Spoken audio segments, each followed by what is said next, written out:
There's something quietly painful about the moment you realize you've been trying to become a better version of yourself for months, maybe even years, and yet somehow you still feel like you're standing in the same place you started. And if that feeling resonates with you right now, I want you to know that you are not broken, you are not lazy, and you are not beyond the reach of genuine change. Because what most people don't tell you about self-improvement is that the struggle itself is not a sign of failure. You are not broken. It's actually one of the most psychologically rich and deeply human experiences a person can go through, and understanding the psychology behind why we seek to improve, why we sometimes sabotage that improvement, and what actually... So let's slow down together and really look at what's happening beneath the surface. Because the self-improvement industry, as well-meaning as parts of it are, has largely sold you a version of growth that is fundamentally disconnected from how your mind actually works. And that disconnection is the source of so much silent suffering that people carry while scrolling through productivity tips and morning routine videos, wondering why none of it seems to stick for them personally.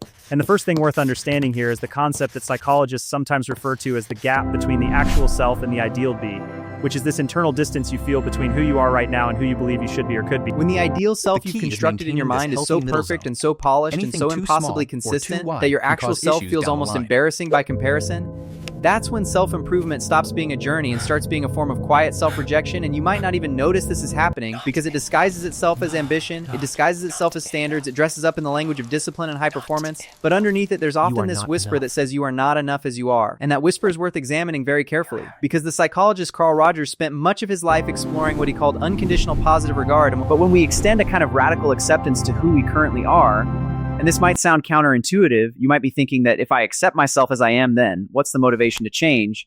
But Rogers understood something that takes most people a long time to feel in their bones, which is that acceptance and growth are not opposites, they are actually partners. And the person who accepts where they are right now with honesty and without cruelty is far more capable of moving forward than the person who spends their energy in self-condemnation. Because self-condemnation is exhausting, it consumes the very psychological resources you need for growth, and so paradoxically the harshest critics of themselves are often... And this brings us to something that neuroscience has been quietly confirming for decades now, which is that the brain does not learn well under chronic stress, and when you approach your own growth from a place of shame or fear or self-disgust, you are essentially trying to rewire yourself in an environment of psychological threat.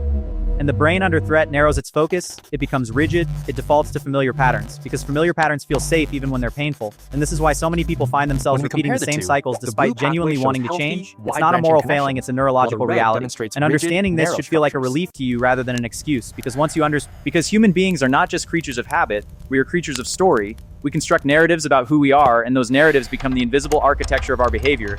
And the psychologist Dan McAdams has written beautifully about this idea that identity itself is essentially a personal myth, a story we tell about ourselves across time. And what's so important about this is that when you try to change a behavior without changing the underlying story you tell about yourself, you're essentially trying to renovate a house while leaving the foundation untouched, and the foundation will keep pulling everything back to its original shape. So when someone says, I'm trying to exercise more, but I always fall off after 2 weeks, and every time they fall off the wagon, that story gets a new chapter that confirms what they already believed about themselves. And James Clear wrote about this in the context of habits when he talked about the difference between outcome-based change and identity-based change. And while you've probably heard that idea before, I want to go a little deeper into the psychological mechanism underneath it.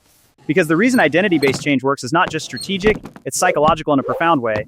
It works because human beings have a deep need for consistency between their beliefs and their behaviors. And psychologists call this cognitive consistency. And when your sense of who you are begins to genuinely shift, your behavior follows not because... The work is about gently and persistently updating the story you tell about yourself. And this is slow work, it's unglamorous work. It doesn't look like the transformation montages you see in videos. It looks like small moments of choosing differently and then pausing to notice what that choice says about you. It looks like saying to yourself, I am someone who takes care of their body, not because it's a mantra you've memorized, but because you did one small thing today that a person who takes care of their body would do.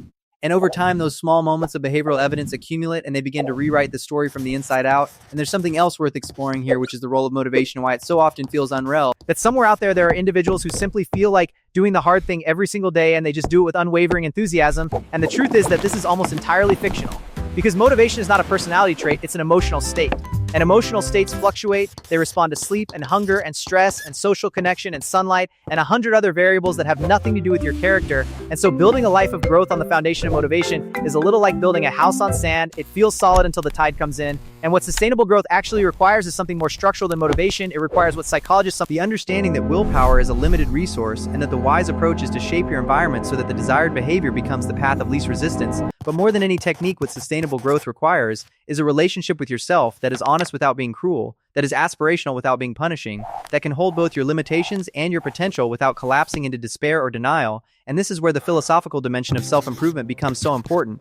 Because at its deepest level, the question of why you want to improve is not a productivity question, it's an existential one. And the philosopher Viktor Frankl, who survived unimaginable, because the people who sustain growth over time are almost always those who have connected their desire for improvement to something that genuinely matters to them at a values level, not to an external reward or to someone else's approval, but to a sense of meaning and purpose that comes from within. And this is worth sitting with for a moment, because in the age of social media, it has become extraordinarily easy to confuse external motivation with internal motivation. It's easy to think you want to improve your health because you care about your well-being, when really the driving force is the fear of judgment. And fear can create short-term change, but it rarely creates lasting transformation because it positions your growth. Because moving towards something activates a completely different psychological system than moving away from something. And the system that activates when you move toward what you value is associated with creativity and openness and resilience, the qualities that growth actually requires, while the system that activates when you move away from fear is associated with narrowing and rigidity and the kind of burnout that eventually makes even the idea of self-improvement feel exhausting and hollow. And I think many people who are watching this right now have been in that exhausted, hollow place. And if you ever, I want you to hear this clearly, the exhaustion is not proof that you failed. It's proof that you've been trying in a way that wasn't built for you. And this curiosity is itself one of the most psychologically powerful tools available to you,